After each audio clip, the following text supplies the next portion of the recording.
Ben, Gabe Bach, TexAgs.com. Just in general, how good has the chemistry of this group been throughout fall camp? I would say better than ever. We have a huge head start on what we had last year, and the team chemistry on the offensive side of the ball is really good. Starting with Mike Matthews at the center position, he's really done a great job taking over the center position for Patrick Lewis. And the offensive line has great chemistry, you know, with their tracks and getting everything pointed out and set up. And with our quarterback and with our wide receivers, they have really good chemistry. So I think this year's group on the offensive side of the ball will be a really fun group to watch. Over here to the left, Sam. Ben, when you look at how things have changed over the course of the last year, how do you view it from inside the program, of the attention that this program receives as compared to maybe, say, this time a year ago? Well, it's a little bit different, I would say. But, you know, when you have a great program with a great team, you know, you kind of expect things like this. So we welcome it a lot. And from all the teams, we just accept the challenge from week to week. Down front here. Ben, how exactly has Mike made that transition at center, and obviously had big shoes to fill with Patrick, and maybe some specific examples of saying, hey, this guy's going to get the job done? Well, playing the center in this offense, you know, you have to be really smart. You have to be a really smart guy, first of all, with setting the protection, setting the track for the offensive line, telling the line where to go, and also setting the tempo. And I think starting in the spring, Mike, he's done a great job, and he's just taking bigger steps day by day and getting better day by day. To the back here. Ben, are you or any of your teammates aware of the long history that these two schools have had over the years, A&M and Rice, even though it's been a long time since they played a game against each other? Right, I'm pretty sure we all do, but this year we're just focusing on getting prepared for them. You know, they have a really good team coming off of a 5-game winning streak and also a pretty good bowl win against Air Force, winning 33-14. So it's going to be a tough task for our team. We just have to go out there and execute what our coaches tell us to do. Right down front, and then we'll go over here, or to the right first, and we'll get you the mic, Jimmy. Suzanne, you go first, then Jimmy. Ben, Coach Sumlin was talking, I guess, a week ago about Trey Williams and the other running backs picking up pass protection and stuff like that. Can you talk about the running backs as a whole, the stuff that you all do besides running the ball? Yeah, you know, especially in this offense and the quarterback we have, you have to be able to protect the passer. And that's one thing that Coach McKinney really harps on us every day. You know, playing a running back position, anybody can run the ball. That's what you got a scholarship to do. You know, anybody can run the ball. But doing things outside when you don't have the ball in your hands is really important. And I think Trey Williams and all the other guys are really picking up on the different schemes and understanding concepts really well. Down front here, Jimmy.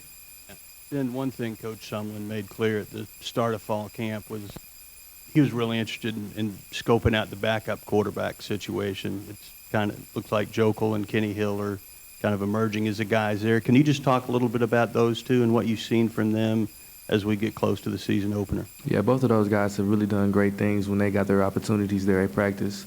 Both of their guys are really smart guys, and they have both had their opportunities to make plays, and they have. And it's a great competition at the backup quarterback spot. Over here to the left. You mentioned Mike Matthews earlier. What is the relationship like with him and Jake? What do you see from those two, you know, being brothers and being on that same line? What is their relationship like day to day? I would say Mike Matthews is the more rowdy guy, and Jake is the more quiet one. But I think with him playing a position that he does, by him being vocal, really helps him a lot. And I'm excited to see him play. Over here to the right. Rusty Burson, 12th Man Magazine. Ben, as you prepare for this opener, and I know you guys take things one at a time, but do you sense this could be a historic kind of year for you guys? Yeah, I mean, from the energy that the 12th Man give us, you know, walking around campus, the energy that, you know, the alumni has, I think as a whole, as a university, we understand the feeling that, you know, this could be a very special season for us. But from a team aspect, we just take things one game by one game, because, you know, if you don't take care of business this game, then, you know, the whole season of a special season aspect goes all out of the window. We'll go to the back and then down front. Ben, can you talk about the fact that they've been taking it easy on you? They said, as far as sitting you out a little bit more this preseason because they know what to expect from you, but then looking towards the season and being excited about being possibly the primary running back in this system this year? Yeah, for me personally, it's very exciting, but I just come out every day at practice to try to set the example, set the tempo for the younger guys, so to make sure that we have everything that we need to do when it comes to technique and execution-wise to be on the same level. Down front. And you've pretty much been an underdog since you've been here. Now you're a senior. How much are you putting on your shoulders to be a leader of this offense going into your senior season? That's one of my main focuses for this year, to be the leader of this team, to lead by example and to be a vocal leader. With this conference, you need player leadership, and I think that's very, very important. So I've taken really strong pride to that and try to lead this team. Anything else here for Ben? Okay.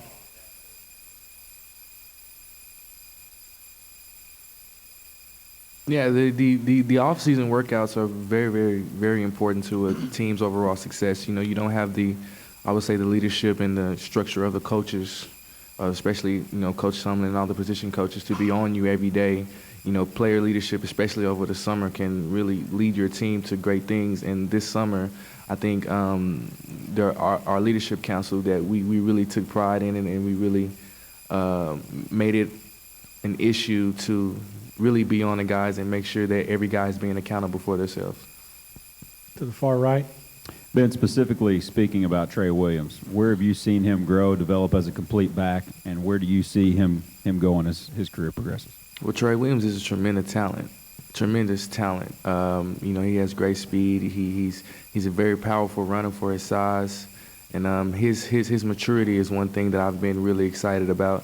Trey Williams, coming off of his true freshman year, and we're gonna need Trey Williams, especially in the kickoff return game, and especially playing running back for us. And I think that he's gonna provide a spark for this team that we need.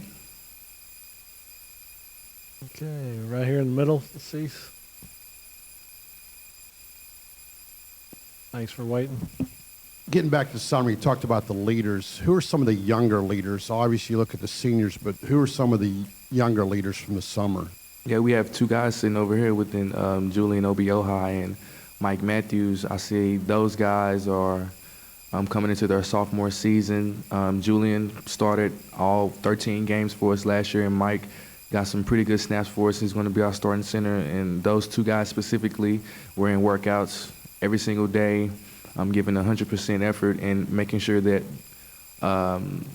that our teammates were kind of matching their level of intensity. Right here to the left. With all the attention you guys have received off the field this season, what has Kevin Sumlin's effect been on this team? Kevin Sumlin is a great leader when it comes to steering this team to be on the right path, making sure that we don't take anything for granted, making sure we don't count the number of days, we make the days count. To the back. Do you think sometimes people forget that, like Johnny Manziel, Mike Evans are still just sophomores as far as playing? Is it easy to forget when you see how well guys like that have been able to play? Yeah, I think it is easy to forget, especially with the level of success and the early success of those young guys have had. But when it comes to all scheme of things, their classification really doesn't matter.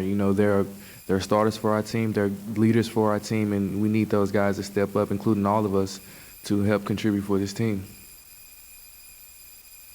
Time for one or two more down here. Mark, hang on, we'll get the mic to you. Ben, Mark Schwartz from ESPN. Ben, how comfortable would you be and your teammates be if you had to play Rice or any other game this year without Johnny Manziel at quarterback?